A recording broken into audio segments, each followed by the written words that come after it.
Aišku, kai mūsų, kaip tų pirmųjų edukologų klausiau, tai kuo mes būsime, kai užauksime, mes dažnai sakydom, tai būsim čia tas pats, kas pedagogika. Ir tada lydėdavo toks, žvilgsnis su gailesčiu. Tada mes, aišku, labai greitai išsigudrinom ir sakydavom, kad čia tas pats, kas švietimo vadyba. Kadangi vadyba tuo metu, kuriantis kapitalizmui, buvo visi sakydavo,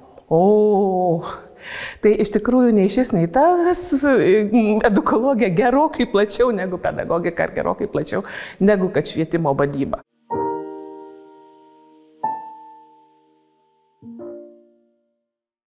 Tai yra teisingas pasakojimas ir tikrasis pasakojimas. Tai teisingas pasakojimas, aš nuo vaikystės svajojau būti mokytoja.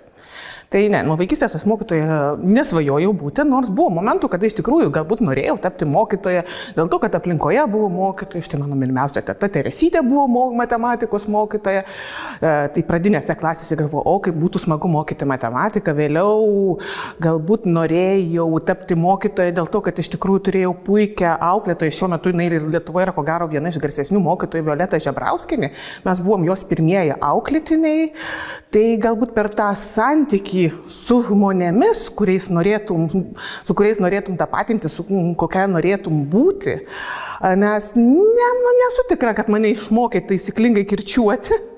Tačiau iš tikrųjų štai Violeta Žebrauskienės santykis su savo auklėtiniais, su mokiniais buvo be galo nuostabus ir dabar jau, jeigu žiūrint perspektyvoje, atrodo, kaip jinai mus pakentė ir iškentė, nes mes net į namus pas ją nueidavom, kadangi netoli mokyklos gyveno. Tai, ištverti tokią meilę galint tikrai ne kiekvienas, bet vėliau jau apie pedagogo kelią iš tikrųjų jokių būdų negalvojau ir stojau į studijuoti istorijos.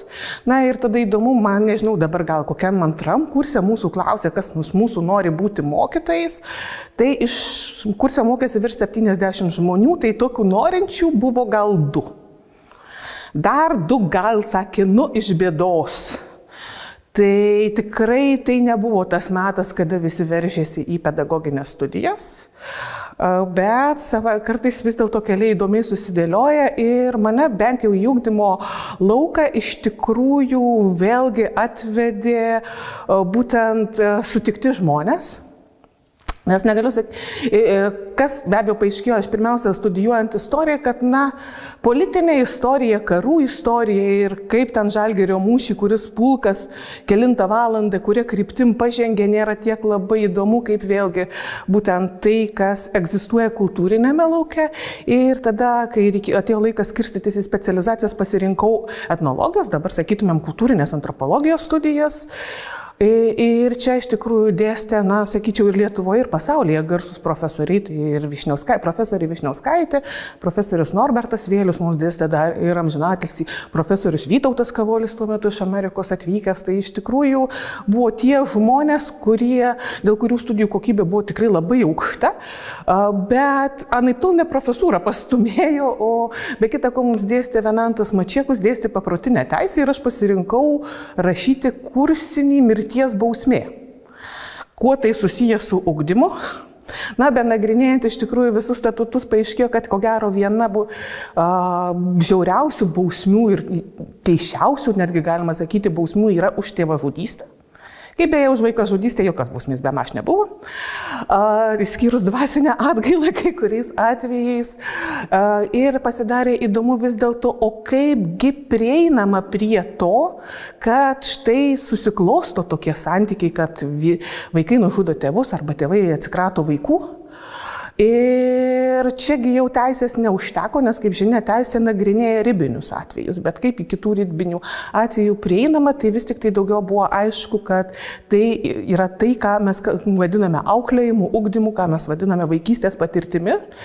Ir būtent šių patirčių tyrinėjimas, tapo vienu iš tų tokių esminių įdomių dalykų. Galiu pasakyti, kad tuo metu nei vaikystės, nei jaunystės patirtis Lietuvos etnologijoje anaiptol nebuvo per daug labai įdomios kažką.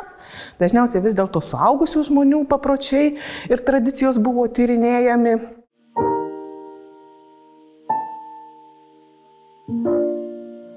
Tai buvo postsovietinis metas iš tikrųjų, stojau 92-aisiais.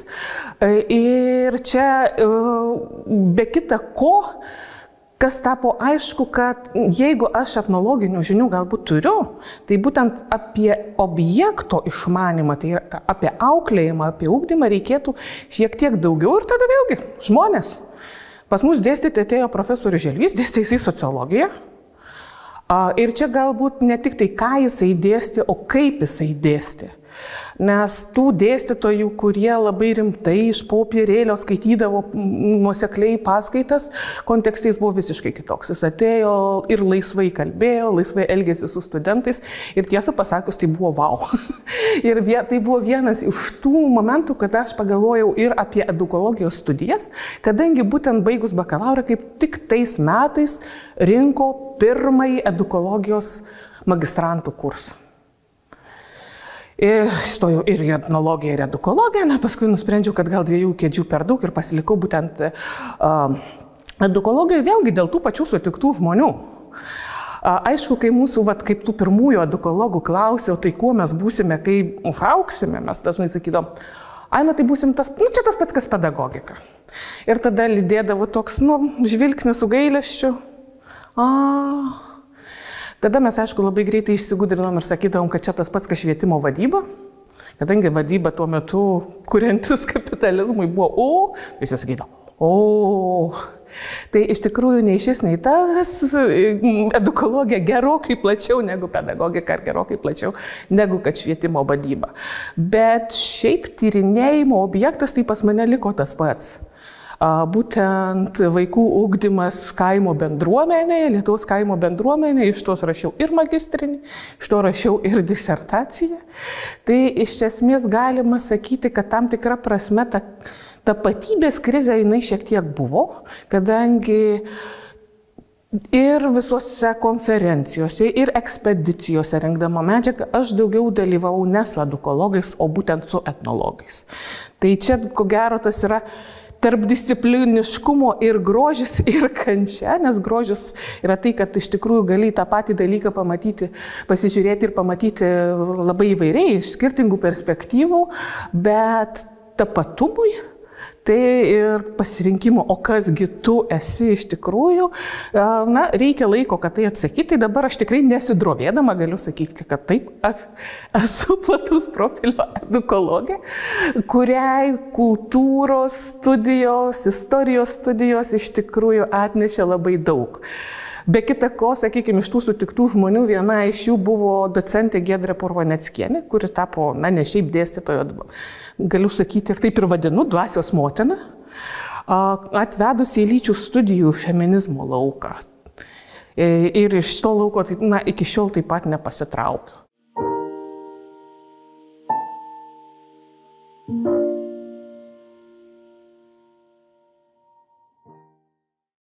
Sakykime, štai šitos dėstomus dalykus iš tikrųjų atvedė ir reikalas, kad tokių dalykų studentams iš tikrųjų reikia, bet ir patirtis, kad tai štai galiu ir duoti, būtent patirtis etnologijos studijų srityje ir tai, iš ko rašiau disertaciją ir panašiai. Aišku, ir vėlesni tyrinėjimai link to vedė, tai kalbant, pavyzdžiui, apie kultūros studijas, jau 10 metų senumo, daugiau netgi negu 10 metų senumo projektai, bet vienas iš tokių, kurį galbūt ir norėtųsi pakartoti ir kuris davė tikrai labai daug atsakymų, bet gal pilnai neišnaudojame mes to projekto medžiagos, tai buvo apie kultūrinį perdavimą tarp skirtingų kartų ir tas tyrimas buvo be galo įdomus tai, kad mes ne šiaip tyrinėjom tėvus, mokytojus, senelius ir mokinius, o mes tyrinėjom vieno mokinio motiną arba tėvą, senelį arba senelę, mokytoja, auklėtoja ir žiūrėjo, kaip sukasi aplink tą vieną žmogų, suaugusieji, kurie labai daug postringauja apie kartų skirtumus ir panašiai. Ir čia, pavyzdžiui, išryškėjo tikrai labai įdomus dalykai, kurie ir vėliau, sakykime, visuose tyrimuose tas pasitvirtina, tai kad mūsų taip mėgstamas kartų skirtumų arba kad ta jaunesnioji karta yra kažkokia kitokia. Na ir dažnai vis tik tai esame, galbūt ne kaip mokslininkų, kaip šiaip kaip žmonės, kad tą jaunesnę kartą numenkinti, sakyti, kad jinai gerokai prastesnė. Na tai čia, aišku, dalykas senas kaip žmonėje. Užrašyta dantiraščių, bet net nebejoju, kad ir pirmykštėj bendruomeniai prie laužo kur nors buvo aimanuojama ir pasakojama šiurpės apie šiuolaikinę kartą. Tai tas tyrimas parodė, kad iš tikrųjų ta šiuolaikinė karta yra be galo puiki. Pavyzdžiui, mes klausėme, kaip apibūdintų lietuvį. Nes būtent apie tautinį tapatumą taip pat nemažai kalbėjome. Tai, pavyzdžiui, tėvai, šitą kartą, mano karta, buvo viena iš tokių baisesnių, nes apie lietuvius visi mūsų trėmėjai buvo beje lietuviai, sakė, jie lietuviai yra pavydūs, jie lietuviai yra tinginiai, jie lietuviai yra nemandagus ir na, jie. Tuo tarpu jaunesnioji karta turėjo kur kas iš tikrųjų daugiau optimizmo.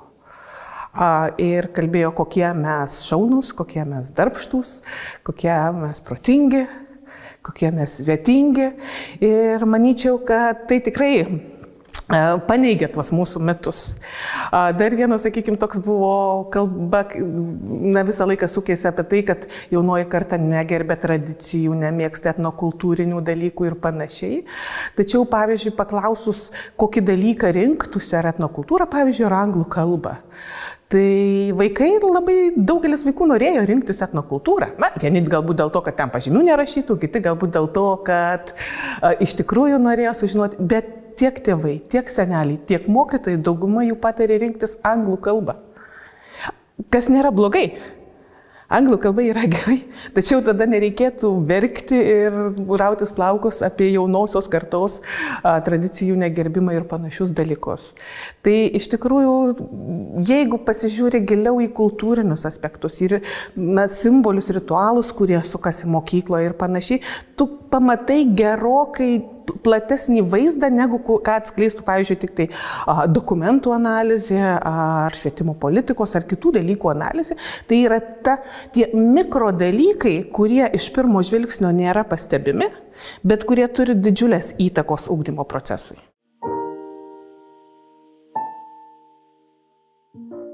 Na, kalbėdama apie Giedrę Purvaneckienę, tai jinai buvo galbūt tas žmogus ir yra tas žmogus, kuris parodė, kad lyčių lygybė tai nėra tik tai postringavimas apie feminizmą ar apie moterų seserystę ir viršenybę vyro atžvilgiu, kaip kartais galima suprasti, kad tai yra apie žmonių lygybę, apie vyrų ir moterų lygybę ir vyrai čia nėra šalia.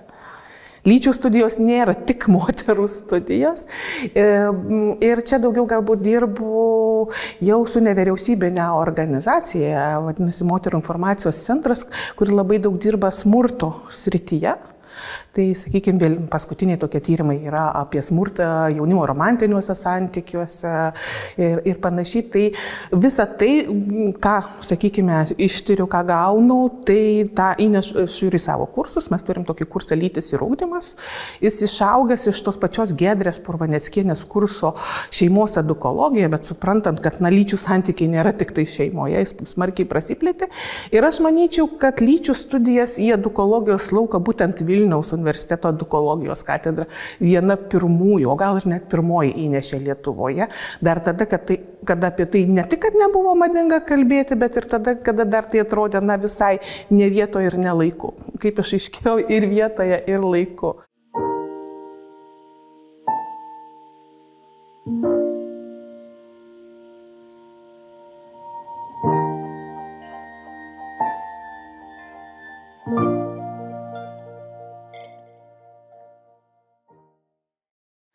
Oi, kai tapo, aš tam buvau per jauna ir tame nedalyvau, dar studijavau istoriją, gal 93 metai, užstrigo data, bet pasakojama netgi visa plati mitologija, o kaip šitai vyko, kodėl tapo edukologija, kadangi terminas iš principo pasaulyje toks menkai žinomas yra, nėra tai, kad visiškai mūsų sugalvotas, tai pasiūlė profesorius Jovaiša.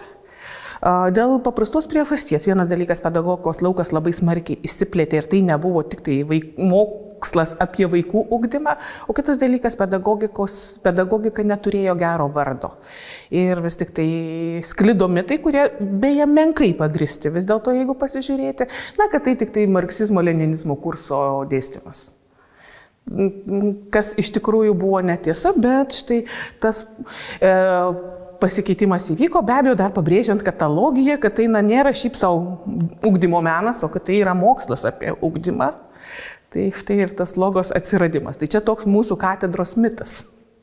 Kaipgi buvo realybėje, tikriausiai pasakytų tie žmonės, kurie tame labiau dalyvavo. Kaip katedra tapo institutu, tai galima sakyti iš tikrųjų, tuo metu aš, nežinau, kur tai pavadinti, mėsmalės sūkurys ar kas buvau, kadangi buvau to instituto direktorė. Vis tik to pirmo instituto direktorė ir be kita ko, kai, sakykime, būtent po reformos universitete vietoj katedrų kūrėsi, jungėsi katedros centrai ir kūrėsi institutai, ugdymo lauke vyko paraleliai dar keletas, jau nacionalinių, o ne vietinio universiteto dalykų. Tai pirmiausia, universitetų birėjimai ir jungimaisi. Tai yra LEU, kuri didelė dalim prisijungė prie Vytauto didžiojo universiteto, tačiau dalis žmonių, manyčiau, puikių žmonių, iš tikrųjų, gal ir sakyčiau, geriausių žmonių, atėjo būtent į Vilniaus universitetą, į Ugdymo mokslo institutą ir sykiu vėliau buvo jungimasis su Šiaulių universitetu. Ir tas bendradarbiavimas su Šiaulių akademija, to bendradarbiavimo mezgimas. Tai sakyti, kad tai yra visiškai tas pats, kai yra maža 6 etatų. Mažas 6 etatų darinys ir kai tai įsiplečia, jau dabar net nepasakysiu, kiek tų etatų, tai be abejo ne tas pats. Be abejo ne tas pats ir galima sakyti, kad tos permainos kai ką nunešė, kai ką praradome, galbūt būtent artimos grupės ryšius ir panašiai, bet vis dėlto manyčiau, kad labai daug ką ir atnešė.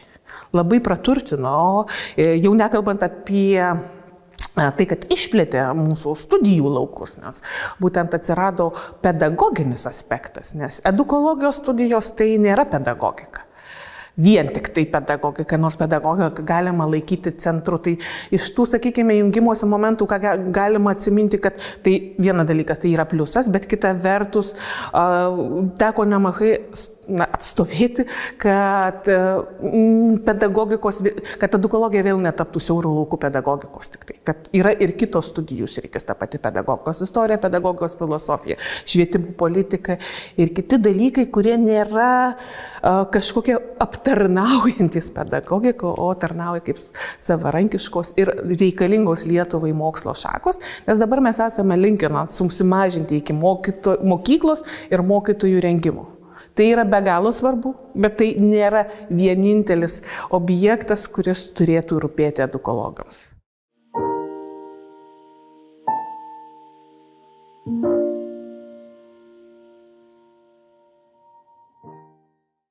Aišku, mes galime ironizuoti, kad Vilniaus universitetas jau dėl 1579 metų pats savaime yra puikus ir nuostabus. Tai be to, kad mes esame seniausias universitetas, ką gero, ir pati aplinka byloja, ir geriausias universitetas. Ir čia jokia savigyra, jokia reklama, tiesiog faktai kalba už save. Nenumenkinant kitų, nei pedagogų rengimo centrų, nei kitų universitetų. Bet vis tik tai, kas yra Vilniaus universitete, tai manyčiau būtent tas orumo išlaikymas ir žinojimo, kad mes geriausiai. Ta gerąja to žodžio prasme. Ne kažkokia tam pasipūtimo ar dar kažko, bet žinojimas, kad mes galime. Žinojimas, kad mes turime ką pasakyti Lietuvai ir kad tai nėra tik tai, sakykime, Ugdymo mokslo institutas, kad ir fakultete, ir pačiame universitete yra tikrai didžiulė atrama ir bendradarbiavimas tarp skirtingų fakultetų, skirtingų institutų ir tam, kas įneša į ugdymo mokslą tikrai taip pat nemažai gerų dalykų. Tai štai tuo mes skiriamės, tuo, kad esame geriausi.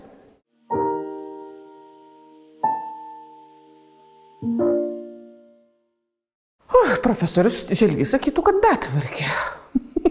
Bet šiuo metu, ko gero, daugiausiai iš tikrųjų ir dirbu būtent su pedagogikos istorija ir ne su ta istorija, kuri buvo labai labai senai, o su būtent lauku, su kuriuo dar Lietuvoje dirbama pernelyg mažai, tai yra su sovietiniu laikotarpiu, kuris yra labai menkai ištyrinėtas, ilgą laiką netgi galbūt vengta įtyrinėti, o mažą ką ten atrasime, mažą ką garbus profesorius netaip nuveikė ateizmo ten ar dar kokiame nors kitame lauke.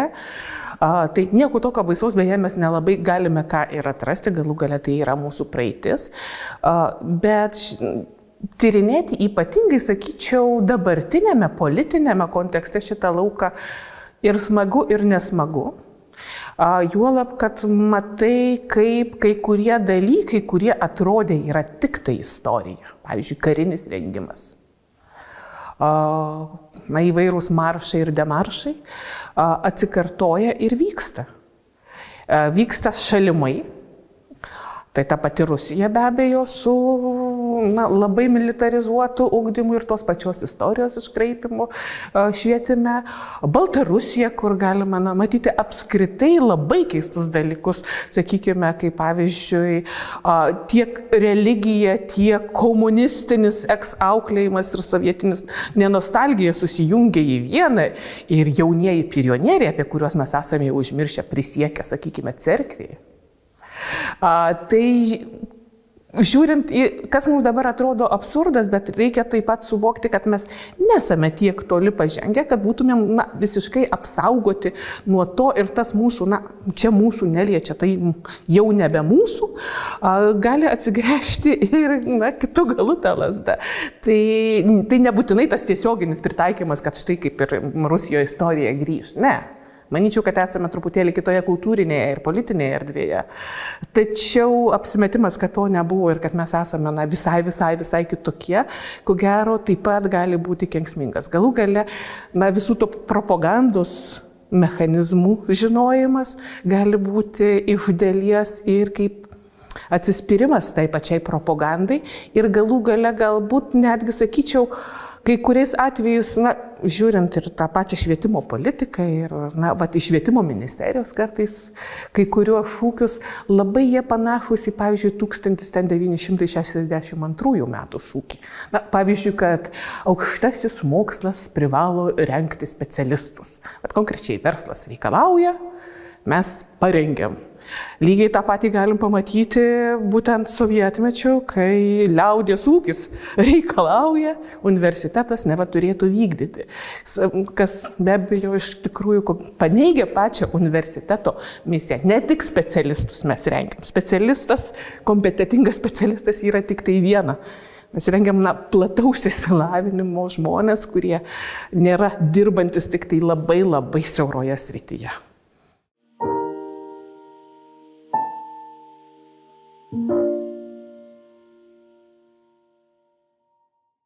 Kalbant apie vaikus, vis dėlto norėtųsi grįžti prie savo istorinio žinojimo ir kuris atneša tam tikrą skeptiškumą. Kai kalbam apie štai kitokius vaikus ir kartas, pavyzdžiui, skirtingas kartas. Tai galbūt aš būsiu visiškai nepopuliari, bet man nepriimtina dabartinė kartų teorija. Teorijos, kurios labai aiškiai sudėlioja žmones į lentynėles. Tarp kitko labai populiarios, nes pateikia labai paprastus atsakymus. Greičiau sakyčiau, negu kad atsakymus. Iš tikrųjų, tai pavyzdžiui, buvo vienu metu labai populiari Y, X ir ten Z kartų teorija. Ir mokyklose netgi sukosi filmukas, kaip čia Y kartos mokytojams, berods Y.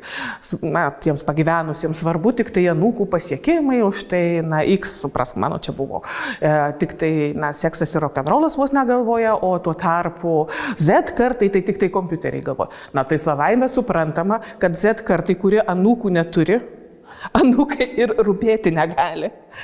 Tai ir kitas dalykas pamirštama, kad štai tas skirstimas, pavyzdžiui, atėjęs daugiau iš Jungtinių Amerikos valstijų ir toje pačioje Sovietų sąjungoje kartos gyveno visai kaip kitaip. Ir skirtinguose kontekstuose tai visiškai kitaip atsiskleidžia.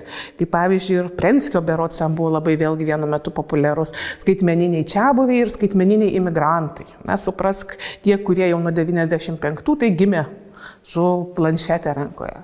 Ne, 95 metais Lietuvoje dar planšetės nebuvo paplitusios. Ir visi tokie supaprastinti dalykai, bandant paaiškinti, kad tai yra tik tai vaikų problema. Jie nėra visiškai pagristi, juo labiau, kad netikiu, kad žmogus subręsta vaikystėje ir daugiau nesikeičia. Tos pačios technologijos, įvairūs socialiniai tinklai, dabar tas pats dirbtinis intelektas turi įtakos ne tik tai vaikams, turi įtakos ir mums. Kitas dalykas, be abejo, iš tikrųjų yra populiaru tas brėžti kartas, na ir kaip jau minėjau, keikti jaunąją kartą. Anksčiau labai būdavo, sakykime, jeigu kokiam Delfi publikacija apie baisų trimetį arba baisiuosius paauglius, tai komentarų ten tūkstančiais, na ir visi rasdavo ką pasakyti, užmiršę vieną paprastą dalyką, kad tai nėra atnešta ateivių ar sukurta tų pačių technologijų, kad tai yra mūsų vaikai ir mūsų auklėjimo rezultatas. Na, arba procesas dar. Tai aš nemanyčiau, kad šiuolaikiniai vaikai yra kardinaliai kitokie ir kad jiems reikia kardinaliai kitų dalykų. Tas dalykas, kuris buvo aktualus man, pavyzdžiui, ryšys su mokytojais, visiškai tiek pat aktualus ir dabartiniams vaikams, ir dabartiniam jaunimui.